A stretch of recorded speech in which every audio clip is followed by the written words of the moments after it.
That phone is federally protected. You're too late. Now it's obstruction. At 7:45 on a gray Monday morning, Special Agent Nia Caldwell parked across from the Northgate Evidence Center in Claiborne County, Georgia, and watched rain gather along the edge of the windshield. The building looked ordinary enough. 2 stories of pale concrete, narrow windows, a loading dock on the east side, and a county seal mounted above doors that had not yet opened to the public. Nothing about it suggested that evidence from dozens of criminal cases might be disappearing inside. For 4 weeks, Nia's unit had tracked irregular movements through Northgate's digital inventory system.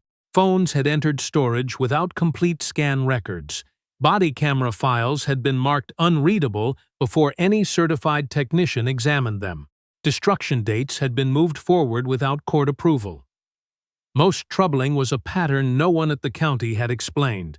Complaints originating from East Briar and South Mercer, 2 predominantly black neighborhoods, were far more likely to lose video, audio, or device data than complaints filed elsewhere. A federal search team waited several blocks away with prosecutor Evelyn Shaw. Nia's task was limited but critical. She needed to enter quietly, confirm that the target evidence was still inside, and signal the team before anyone realized a warrant was coming. She checked the time, slipped her phone into the inside pocket of her coat, and crossed the wet parking lot. At the entrance, 2 white contractors in work boots stood beside a cart of boxed cables.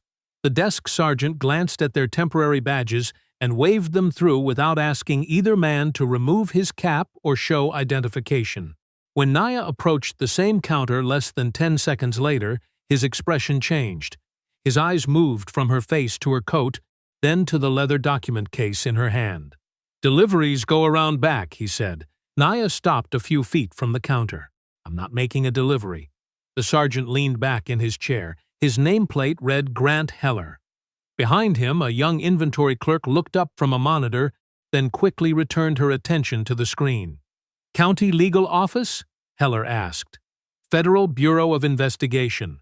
Nia opened her credentials and placed them flat on the counter so he could see the photograph, seal, and identification number. Heller did not pick them up.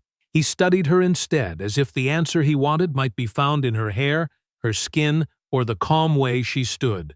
"You came alone?" he asked. "For an initial verification. Where's the agent in charge?" "You're speaking to her."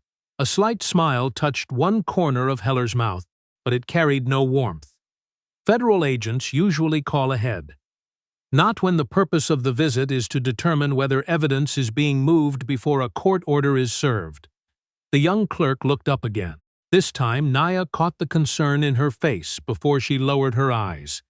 Heller finally touched the credential case with one finger, sliding it half an inch across the counter without opening it fully. "These things can be bought online." "Then call the public number for the Atlanta field office," Nia said. "Ask them to confirm my badge number." Her voice stayed even. Years earlier, she might have answered the insult beneath his suspicion. She might have demanded to know why 2 contractors had been trusted immediately, while she had to prove that she belonged in the room. Experience had taught her that people like Heller often wanted anger. Anger let them change the subject. Procedure did not. "I'm not calling anyone because a stranger walks in here with a wallet badge," he said. "Until you're verified, you have no authority in this building." "Verification is exactly what I requested." Heller's jaw tightened. He looked past her toward the entrance, perhaps checking whether another agent would appear and confirm what he was unwilling to accept from her. "Are you here about a complaint?" he asked. "I'm here on federal business. People come in here every week claiming discrimination because a case didn't go their way." Nia held his gaze. "I haven't made any claim." The response left him with nothing to push against. He turned toward the inventory clerk. "Clara, keep working." Clara Whitmore nodded, but her hands had gone still above the keyboard. Somewhere beyond the secured doors, metal wheels rattled across tile. Nia looked toward the sound. A county employee in a gray uniform was pushing a cart loaded with sealed electronic evidence containers. Most were black. One was blue, marked with a white barcode and a red processing label. Naya recognized the case number before the cart passed the interior window. It belonged to Malik Turner, a 24-year-old community college student who had spent 3 weeks in the Claiborne County Jail after 2 deputies accused him of shoving one of them outside his family's hardware store. Malik insisted his phone had recorded what happened before the arrest. According to county records, that phone was damaged, unusable, and awaiting routine recycling. According to the federal preservation notice delivered 3 days earlier, no one was permitted to move it. Naya stepped closer to the counter. "Sergeant, stop that cart." Heller glanced through the window, then back at her. For the first time, the confidence in his face gave way to something smaller and sharper. Not surprise. Recognition. "That's internal processing," he said. "It doesn't concern you." The cart disappeared around the corner. Naya noticed the digital schedule displayed on a wall monitor behind Clara. System data sanitization, 8:10 a.m. 25 minutes remained. She looked at Heller's hand resting beside her credentials and understood that his refusal was no longer about whether he believed she was an agent. It was about how much time he thought he could take from her before the evidence vanished. "Call the field office." Naya said once more. Heller closed the credential case, but instead of returning it, he placed it beside a bin filled with discarded forms and coffee cups. "You need to leave." Naya did not move. Her pulse remained measured, though every instinct warned her that the investigation had already crossed from suspicion into obstruction. She reached into her coat slowly, not for another document, but for the phone connected to the federal team waiting beyond the rain. Naya drew her phone from inside her coat without taking her eyes off Grant Heller. The movement was slow, deliberate, too controlled to be mistaken for a threat. She pressed the side key in the agreed sequence and felt a brief vibration. The signal carried no visible message. It told Evelyn Shaw and the federal team outside that access had been obstructed and protected evidence was in immediate danger. "Put that away," Heller said. "This is a restricted facility." "Then verify me," Naya replied. "Call the Atlanta field office using the public number." He glanced toward Clara as if expecting her to share his disbelief. She kept her attention on the monitor, though Naya noticed the blue evidence cart had disappeared from the live inventory map. It had not been scanned into another room. It had simply vanished from the system. Heller picked up Naya's credential case. For 1 second, she thought he might finally read the badge number. Instead, he dropped it into the waste bin beside him. It struck a paper coffee cup, splashing a dark line across the leather. "Now you can leave with the rest of your property." Naya looked at the bin. The insult was deliberate, but the purpose behind it mattered more. He wanted anger. Anger would let him recast the next few minutes as a disturbance caused by an unidentified visitor. She kept her hands at her sides. "You have refused a lawful verification request, interfered with federal credentials, and allowed preserved evidence to be moved. You keep saying federal like it makes you untouchable." "No," Naya said. "It makes the procedure clear." Heller turned to the intercom. "Processing. Continue the scheduled run. No delays." Clara's head lifted. "Sergeant, the Turner device has a hold flag. The hold was never validated. It came from the U.S. Attorney's Office." "Clara." He said her name quietly, but the warning was unmistakable. She lowered her eyes. Naya stepped closer to the counter. "What happens at 8:10? Heller did not answer. The wall display did. Systems data sanitization. 20 remained. In an evidence facility, that meant devices marked for disposal would be connected to a closed system that overwrote recoverable memory before recycling. Once finished, the process would not merely damage Malik Turner's phone. It would erase the argument that anyone had ever been able to recover it. Naya had reviewed Malik's intake photograph the night before. He looked exhausted, not defiant. His statement had never changed. 2 deputies approached his father's hardware store, demanded money under the language of neighborhood security, and arrested him when he began recording. Their report described him as aggressive before the camera started. The phone could decide which account survived. "Stop the sanitation schedule," Naya said. Heller folded his arms. "You have no authority here. You do not believe that." His eyes shifted toward the secured corridor. It was enough. You recognized the case number, she continued. You knew why I came before I told you. Heller's face hardened. You people always think hesitation proves prejudice. The two contractors you waved through were not asked for identification. They belong here. The answer came too quickly. Clara stopped typing. Naya let the silence expose what Heller would not correct. He pressed the release for the outer door. This is your last opportunity to leave voluntarily. No one is going to take your word over this department, he added. Naya looked through the glass at the rain, knowing Evelyn would already be confirming the warrant conditions with the judge. They won't have to. A faint mechanical sound traveled through the walls. Heller looked toward the ceiling. Nia did not. Her signal had been received. Now the only question was whether the federal team could take control before Northgate completed what someone inside had already begun. The first lock engaged with a heavy metallic click. Another followed near the loading dock, then a third beyond the evidence corridor. Heller turned and swiped his access card. The reader flashed amber. He tried again, harder, as if pressure could change the result. A recorded voice filled the building. Federal Preservation Protocol is now active. All evidence transfers are suspended. Clara watched every open shipment on her screen change to hold. The sanitation schedule vanished beneath the red banner. External control afters by court order. Heller looked at Naya with the expression of a man who had expected resistance, not consequences. What did you do? I reported what was happening. You can't lock down a county building. A federal judge authorized preservation if evidence was placed at risk. The outer doors opened before he could answer. Evelyn Shaw entered carrying a sealed warrant. Federal agents followed with an independent digital evidence specialist. Their quiet precision made Heller's earlier confidence look smaller than anger ever could. Evelyn stopped at the counter. Sergeant Grant Heller, you are being served with a federal search and preservation order covering digital evidence, inventory records, access logs, and communications connected to specified civil rights investigations. Heller pointed toward Nia. She came in without notice and refused to leave. Evelyn glanced at the credential case in the trash. Did you call the Bureau to verify her? I had no reason to trust the badge. That was the reason to call. An agent photographed the bin before Naya retrieved the case. She wiped the coffee from it and handed it over for documentation without looking at Heller. The wall clock showed 8:07. 3 minutes remained before sanitation. Where is the blue Turner container? Evelyn asked. West Electronics. Heller added, the device was already classified as non-recoverable. Evelyn removed the preservation notice delivered 3 days earlier. Heller's electronic signature appeared at the bottom.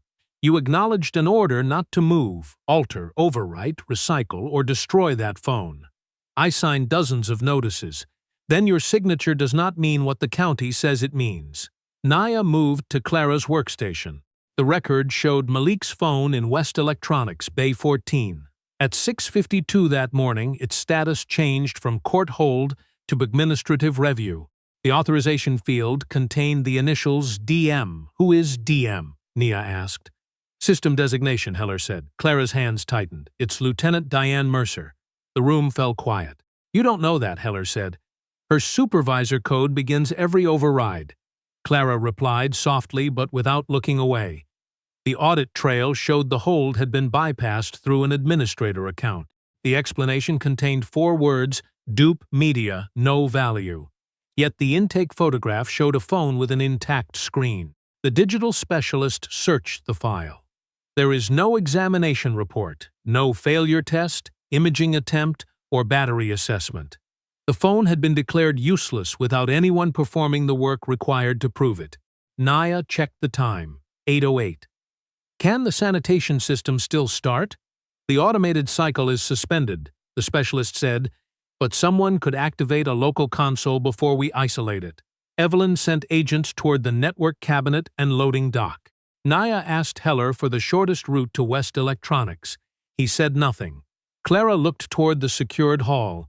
Fear crossed her face, then settled into something firmer. The main corridor is too long, she said. There's an old service passage behind chemical storage. Heller stepped between her and the access door. She is not authorized to direct federal personnel. Evelyn met his eyes.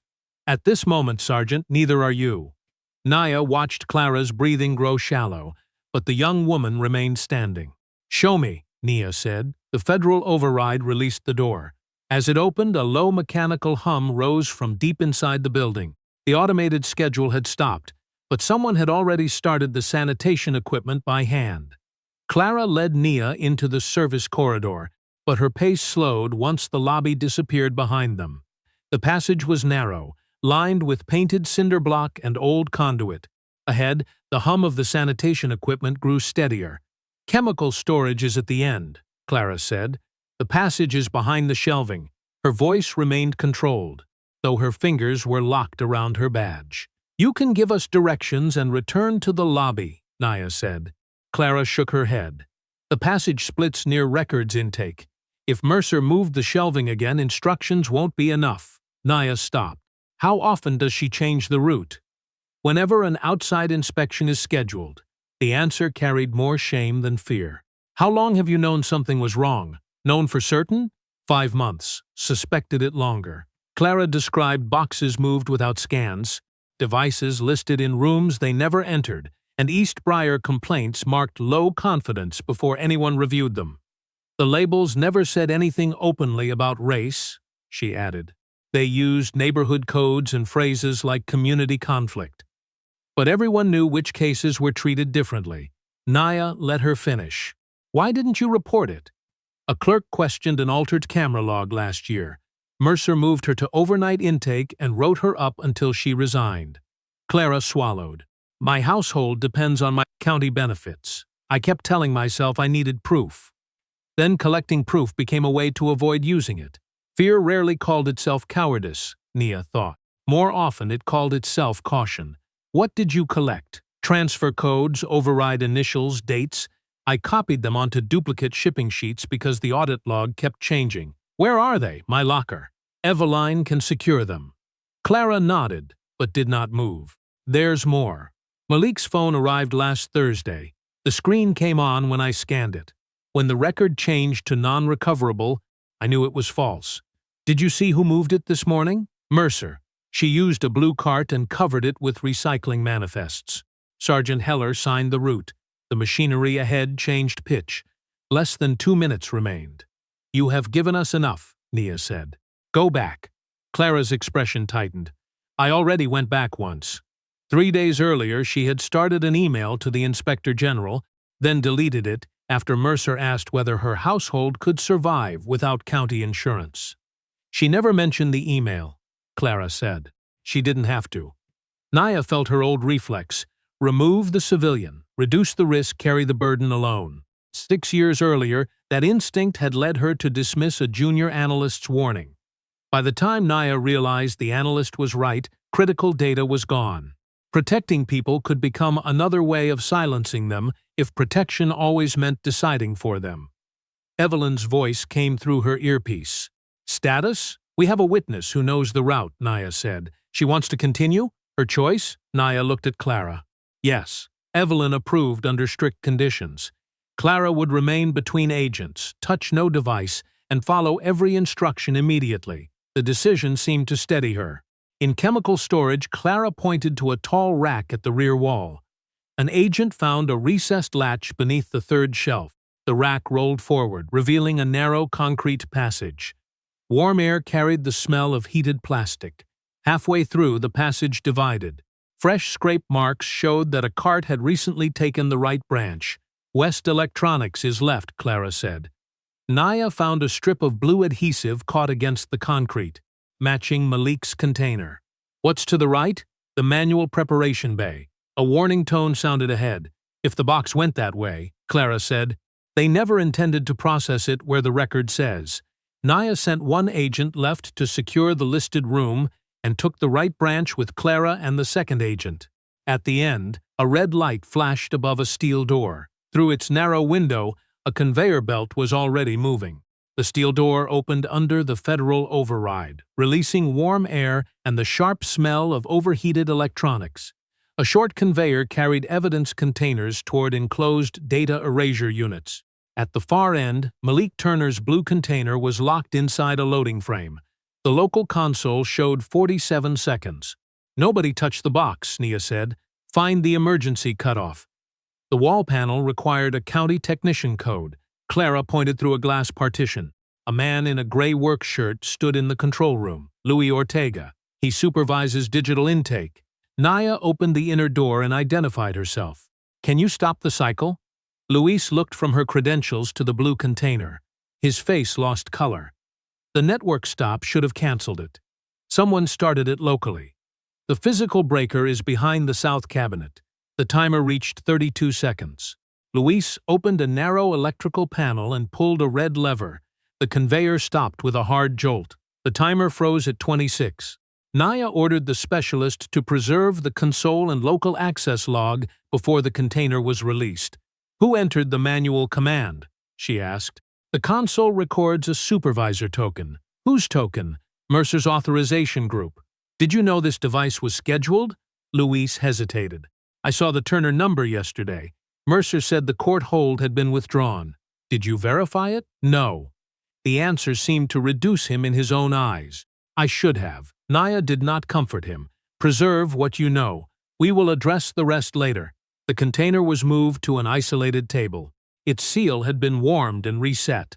Clara pointed to the barcode. That came from the administrative printer upstairs. Luis scanned it offline, and the specialist cut the seal under video. Inside lay a black phone with a cracked screen. For half a second, it looked convincing. Then he lifted it and frowned. The shell was too light. Its back panel came away without resistance. There was no motherboard, storage chip, or camera assembly. A dead battery from another model had been taped inside, and a flat steel plate had been fixed to the container to match the recorded weight. Clara stared at the empty casing. They built a replacement. Not to fool an examiner, Nia said, to fool the inventory system. The fake device could close the evidence file while the real phone was erased elsewhere. Luis studied the steel plate. This has happened before. Evelyn entered with another agent. Clara pointed toward a staging rack. Several containers carried the same labels and unusual weight corrections. Their files came mainly from East Briar and South Mercer. One involved a black nurse whose request for body camera footage had been ignored. Her credibility had been questioned before the evidence was examined. A similar complaint from a wealthy North County neighborhood reached legal review within 1 day. The East Briar case waited 6 weeks before its video was declared unreadable.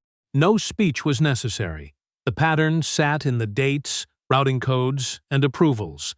Unequal assumptions had been translated into ordinary-looking paperwork. Where is Malik's real phone? Evelyn asked. Luis searched the registry, exits, loading dock, and transport records. Nothing matched the serial number. It never left the building. The overhead speakers crackled. A woman's controlled voice filled the bay.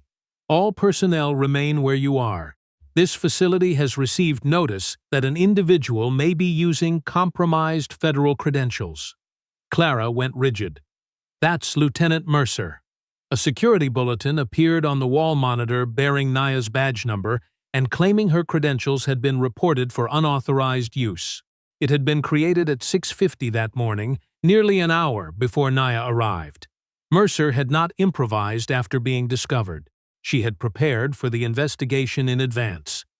Diane Mercer entered the processing bay through the opposite door with 2 county supervisors behind her. She was in her early 50s, dressed in a pressed Navy uniform, with silver hair cut close at the jaw and the composed expression of someone accustomed to being obeyed before she finished speaking. Her gaze moved across the open container, the false phone shell, Clara standing beside the federal agents, and finally settled on Nia. Step away from county evidence, Mercer said. Your credentials have been flagged for possible misuse. Evelyn held up the search order.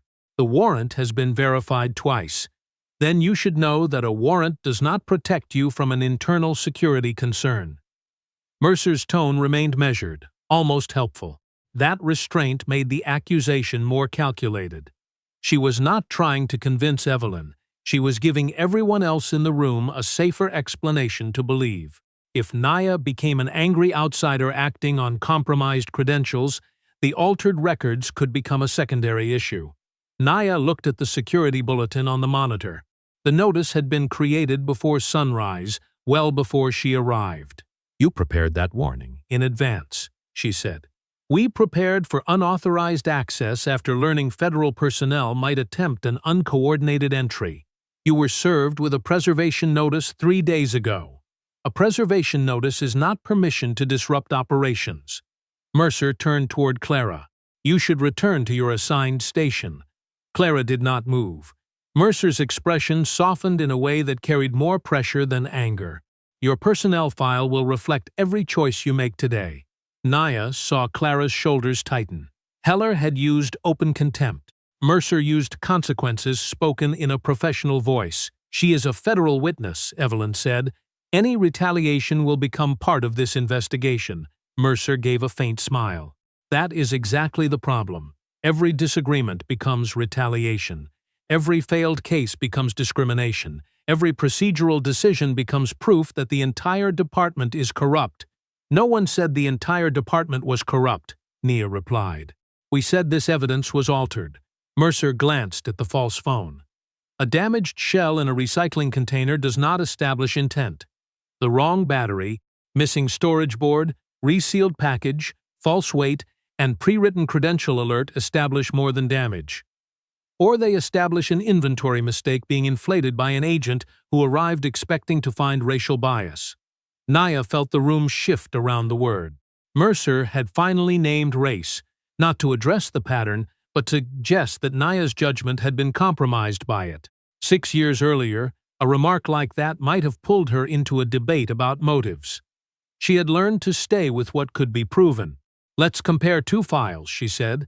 Evelyn placed the records on the examination table. One involved a black nurse from East Briar who had requested body camera footage after a traffic stop. Her complaint was marked low confidence within 9 hours, then left unreviewed for 6 weeks before the recording was declared unreadable. The other involved a white property developer from North Claiborne who made a similar complaint. His footage was preserved the same day and delivered to County Council within 24 hours. Same type of evidence, Naya said. Same legal obligation. Different treatment. Mercer did not look at the records. Different circumstances. Then show us the documentation.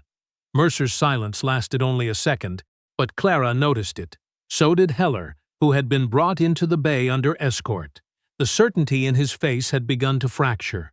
Evelyn asked the federal specialist to trace the false alert.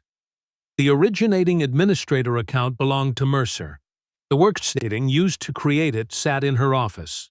The system showed it had been drafted at 6:50 a.m. and scheduled to publish if an external preservation protocol was activated. Mercer had built the accusation into the system as a contingency. That proves preparation, Evelyn said. Not guilt. It proves you expected an investigation and planned to discredit the first agent who arrived, Nia replied. Clara stepped closer to the evidence table. I took a photograph this morning. Her voice trembled at first, then steadied. She unlocked her phone and showed an image taken through a records room window. Mercer was pushing the blue Turner container on a utility cart. A large equipment pouch hung from her belt, stretched around a rectangular object. Heller stood beside her, holding the route sheet. You photographed a supervisor without authorization? Mercer asked. I photographed evidence being moved after a federal hold. Clara's answer changed something in Heller. He looked from the image to Mercer, then toward the false phone shell. Perhaps he had believed he was helping conceal a single device. Now he could see how carefully the responsibility had been distributed among other people's signatures. Mercer turned toward him. You approved the transfer. You told me legal had cleared it. Your signature says you verified it. Heller's face tightened. Mercer was already placing the decision on him. Luis spoke from the console. There's another location. Everyone turned. The facility was renovated 10 years ago, he continued. An old media archive was removed from the current floor plan, but the room still exists behind record storage. Mercer's composure changed for the first time. It was not panic. It was calculation. That room was decommissioned. Luis looked at Naya. Then someone has been drawing power there every night. The old records room occupied the quietest corner of Northgate, beyond rows of inactive case files and metal cabinets coated with a thin layer of dust. Nothing about the space suggested recent use until Luis pointed to faint wheel marks crossing the floor. They ended behind a bank of shelving, secured to the wall with newer bolts than the surrounding fixtures. A federal agent removed the access panel and found a mechanical latch hidden beneath the bottom shelf. When the latch released, the shelving rolled aside on a recessed track. Behind it stood a gray fire door without an electronic reader, camera, or room number. Mercer remained in the corridor under supervision. She did not protest when Evelyn ordered the door opened, but the small muscles along her jaw had tightened. Inside, cold air moved through portable cooling units. The room had once stored film and magnetic tapes. Now it held dozens of digital devices arranged on industrial racks. Phones, memory cards, vehicle recorders, dispatch drives, body camera modules, and sealed complaint files. Many carried red labels stating that the original evidence had been destroyed. Naya walked between the shelves without touching anything. Each row looked orderly. That was what made it worse. Disorder could be explained as negligence. This had been maintained. Luis connected an isolated workstation, while the federal specialist photographed every shelf. The inventory database listed the room as inactive, but a separate local index identified it as Technical Review Annex. Who had access? Evelyn asked. Luis searched the permissions. Mercer, Heller, 2 former supervisors, and my maintenance group. Did you enter this room? Naya asked him. 3 times, maybe 4. And you never reported it? Luis looked at the devices. Mercer said these were duplicate media retained for quality control. Did you believe that? His pause was the answer. Luis removed a small encrypted drive from his work bag and placed it on the table. For 18 months, he had copied scan logs whenever a device disappeared from the main registry. He also preserved checksum records, access times, and deleted routing entries. I told myself I was protecting the truth until I had enough to prove what was happening, he said. But every month, I found another reason to wait. His daughter was finishing college. His pension was close enough to feel fragile. He feared that an accusation without complete proof would cost him everything. Saving the records mattered, Nia said. Waiting also mattered. Luis lowered his eyes. I know. The federal specialist opened the index. 38 cases showed unexplained movement, false destruction entries, truncated video files, or evidence withheld from defense counsel. Several defendants had accepted plea agreements after being told no recordings existed. Others had filed complaints that were dismissed for lack of proof, while the proof sat in the room. The pattern was visible without anyone announcing it. Cases from East Briar and South Mercer appeared again and again. Their internal notes used phrases such as extended complaint risk, community credibility concern, or unfavorable to personnel narrative. The language never identified race directly. It did not need to. Addresses, neighborhood codes, and complainant names performed the same function. Clara stood before 2 nearly identical files. One came from East Briar, the other from a wealthy North County subdivision. Both involved allegations that an officer had disabled a body camera during a stop. The North County file had been sent to legal review within a day. The East Briar file had been routed into the annex, where it remained for 7 months. I processed both, Clara said. I never put them next to each other. Naya did. The difference was no longer abstract. It existed in matching forms with different outcomes. Heller watched from the doorway. Mercer said these were high-risk cases, he murmured. High risk to whom? Evelyn asked. He had no answer. Luis searched specifically for Malik Turner's serial number. It appeared in the annex index for 11 minutes at 7:02 that morning, then vanished. No exit scan followed. The phone came through this room, he said, but it didn't stay here. The building network map showed a weak hardware signal associated with Malik's device near the server wing. It pulsed once, disappeared, then returned. Someone had shielded the phone but was moving it. Naya remembered Clara's photograph. Mercer's equipment pouch had been full when she pushed the cart. By the time she entered the processing bay, the pouch was flat. Where does the server wing connect to this floor? Nia asked. Luis pointed to an old maintenance passage behind the annex. Before they could move, the lights flickered. A notice appeared on the workstation. Facility power transfer in 3 minutes. Luis stared at it. That transfer wasn't scheduled until tonight. Mercer looked through the doorway toward the ceiling as the ventilation system slowed. For the first time, Naya saw relief in her face. During the transfer, internal cameras would restart, and several doors would revert to mechanical control. Mercer had not been cornered by the lockdown. She had been waiting for the one moment the building would briefly belong to her again. The power transfer began with the lights dimming to a dull amber. Fans slowed, monitors went black, and the magnetic locks released one after another with soft mechanical clicks. Federal agents moved to secure Mercer, but the backup lighting failed in the corridor for less than 5 seconds.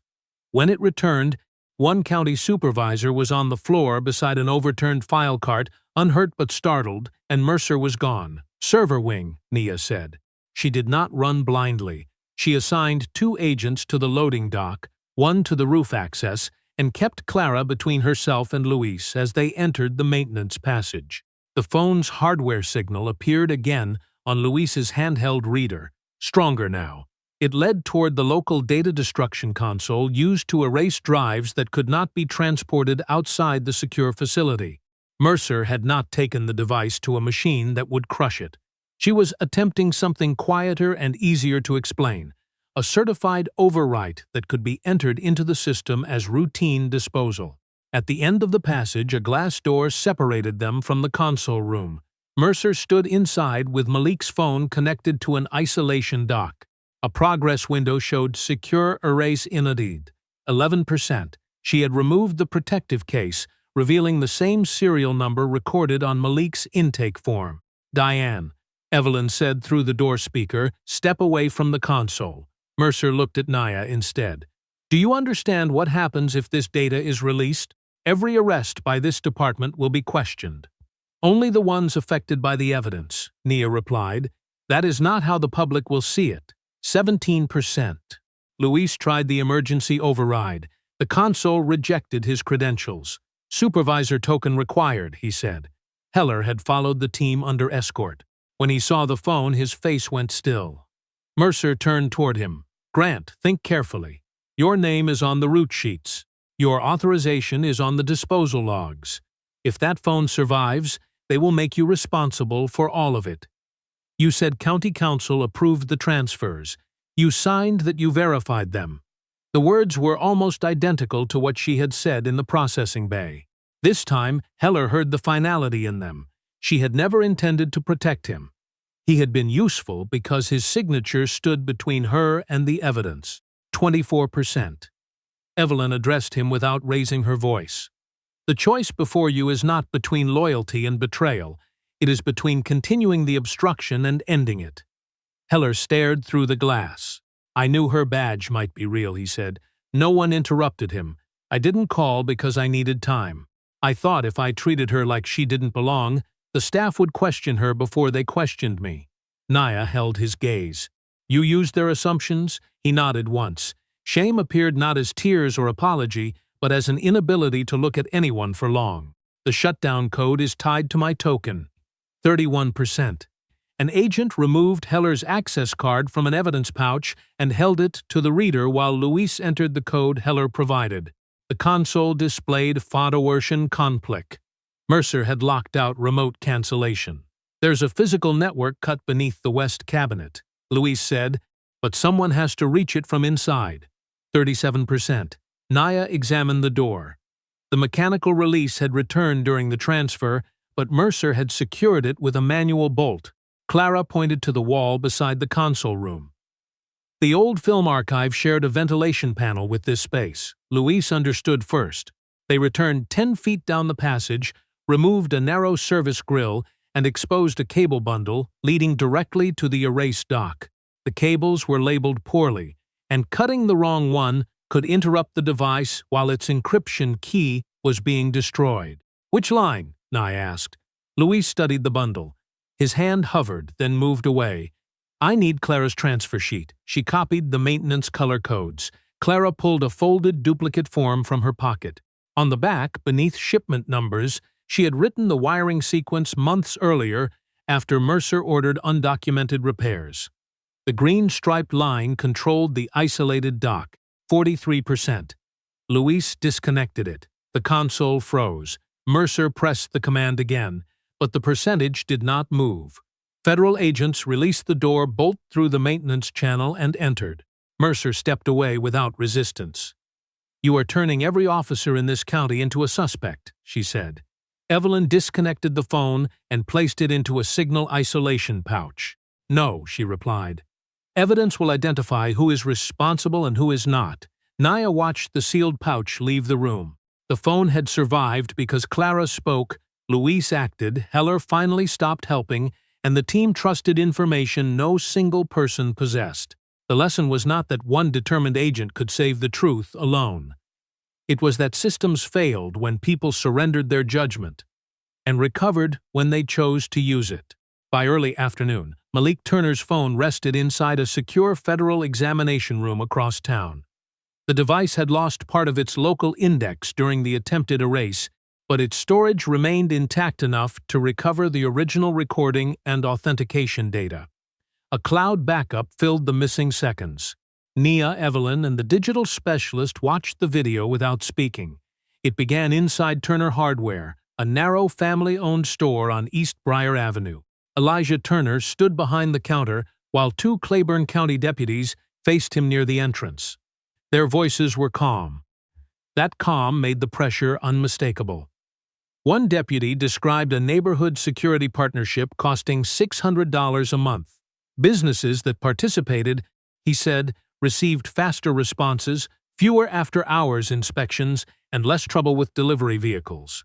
Elijah answered that he had already paid twice and could not keep taking money from the register. The deputy leaned closer and reminded him that permits, loading zones, and nuisance complaints all required cooperation. Malik entered the frame from the back of the store and asked whether the payment was required by law. The deputies turned toward him. One told him the conversation did not concern him. Malik raised his phone and said he was recording from private property. Nothing in his voice was threatening. He sounded careful, as though he already understood that any sudden movement might later be described differently. One deputy approached and ordered him to stop. The phone fell during the confrontation, but the camera continued recording from the floor. The image showed shoes and the base of a display rack. The audio remained clear. Malik repeatedly said he was not resisting. Elijah asked the deputies to leave. A deputy then told his partner how the report should be written. Malik advanced first, became confrontational, and shoved an officer during a lawful inquiry. The other deputy repeated the language back, refining it before either had completed the arrest. Later, inside an evidence transport bag, the phone captured another conversation. Mercer's voice instructed an employee to classify the device as unstable and route it outside normal review. She said defense counsel should receive the written incident report, not the recording. Evelyn paused the audio. No one in the room needed to explain what it meant. The evidence did more than contradict the arrest report. It showed that the false account had been coordinated and that the effort to suppress the phone began before Malik reached the jail. The county prosecutor filed an emergency motion that afternoon. Shortly before sunset, Malik walked out of the Claiborne Detention Center after 21 days in custody. Rain had stopped, but water still ran along the curb. Elijah and Malik's mother, Renee, waited near the entrance. Elijah reached him first and held him with both hands at the shoulders before pulling him close. Renee pressed her forehead against his temple and closed her eyes. Their relief was visible, but it did not erase the fatigue in their faces. Naya remained several steps away until Malik noticed her. He approached slowly. Jail clothing had been replaced with a plain gray sweatshirt and borrowed jeans. "Did you find my phone?" he asked. "Yes, and the video? It confirmed what you said happened." Malik looked toward the parking lot. "I said it the first night." "I know. They had the phone the whole time." Naya did not offer a sentence designed to make the moment easier. "Yes." His expression changed only slightly. The anger was there, but beneath it was something quieter. the recognition that the system had not simply failed to discover the truth. Some people had worked to prevent it from being seen. "So they believe me now because a device told them to," he said. "The evidence proves your account. My account should have been worth checking before they decided what kind of person I was." Naya nodded. It should have been. Malik was released, but release was not restoration. He had missed 3 weeks of classes, lost a part-time job, and watched his name circulate through local reports that repeated the deputy's version before his attorney could respond. Turner Hardware had lost customers. Elijah had borrowed money for legal fees and closed early on several nights because the family no longer felt safe. Naya understood that dismissal of the charges would appear as a clean line in a court record. Life did not repair itself that neatly. Before Malik left, Evelyn explained that the federal investigation would examine every person individually. Cooperation would not erase prior conduct, and employment would not create automatic guilt. Malik listened, then asked one question. "Will the other people whose evidence was hidden be told?" Evelyn answered, "Yes." For the first time since leaving the building, Malik's shoulders eased. His own case mattered, but he had already understood the larger consequence. If his phone had been erased, the same thing could happen again to someone whose name had not yet reached a federal file. The Northgate investigation continued for 5 months. What began with one altered phone expanded into a review of 38 cases, then into a wider examination of how Claiborne County handled complaints, digital evidence, and access to defense records. 8 convictions were vacated or reopened after investigators found that video, audio, or device data had been withheld or falsely reported as destroyed. More than 30 additional files went before an independent review panel. The 2 deputies recorded inside Turner Hardware were charged with extortion, falsifying reports, and violating rights. Diane Mercer faced charges for obstruction, evidence tampering, falsification of official records, and conspiracy. She declined to cooperate and continued to describe the investigation as an attack on the department. The evidence showed otherwise. Several officers whose records were reviewed had followed policy, preserved data, and reported concerns. Their conduct remained separate from Mercer's. Grant Heller resigned before the county could terminate him. He surrendered his law enforcement certification and pleaded guilty to obstruction and falsifying evidence records. During his statement, he acknowledged that he had recognized Naya's credentials as probably genuine. He also admitted that he expected other employees to doubt a black woman before they doubted a uniformed county sergeant. His confession did not make him brave. It made the mechanism visible. Prejudice had not merely shaped his opinion of Nia. He had used it as a practical tool to delay her. Clara Whitmore received formal discipline for failing to report the altered records earlier. She accepted the decision. Her cooperation later helped identify every case processed through the hidden annex. But the county review found that several people had suffered while she remained silent. After completing her disciplinary period, Clara joined an independent evidence audit unit. She became known for asking simple questions others sometimes avoided. Who changed this entry? Who was notified? Does the physical device match the record? Luis Ortega testified before the Oversight Board and surrendered every private copy he had preserved. He told the board that fear explained his delay but did not justify it. The backups saved evidence. His silence had also allowed the system to continue. Both facts remained true. Northgate was placed under independent supervision. Digital evidence could no longer be destroyed with approval from a single department. Every status change generated an external audit record that local administrators could not erase. Defense counsel received automatic notice whenever protected evidence was moved, reclassified, or scheduled for disposal. The county also began reviewing whether neighborhood codes and credibility labels produced unequal outcomes. Officials removed vague classifications that allowed assumptions about a community to replace examination of the evidence. Malik returned to school and later spoke at a county forum on evidence rights. He did not describe himself as a symbol. He spoke about practical things: keeping secure backups, requesting property receipts, documenting case numbers, and asking in writing when evidence changes status. Turner Hardware reopened on its regular schedule. Some customers returned quickly. Others took longer. Elijah kept a printed copy of the dismissal order beneath the counter, not for display, but because he no longer trusted important truths to exist in only one place. 6 months after Northgate, Naya arrived at another government facility for an unrelated interview. The receptionist asked for identification.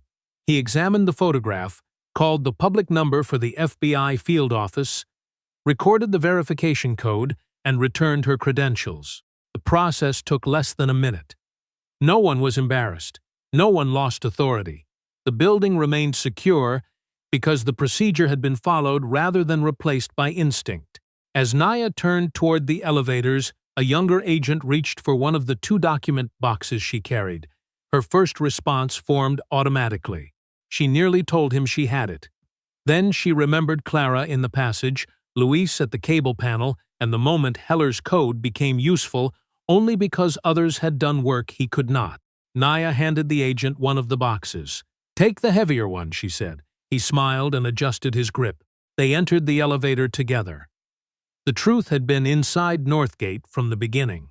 What had been missing was not proof, but a willingness to apply the same care, doubt, and respect to every person who asked to be heard. If this story made you question how easily a record can replace a person's voice, share your thoughts in the comments and tell us where you're watching from. Subscribe for more stories about accountability, dignity, and the choices that change entire systems.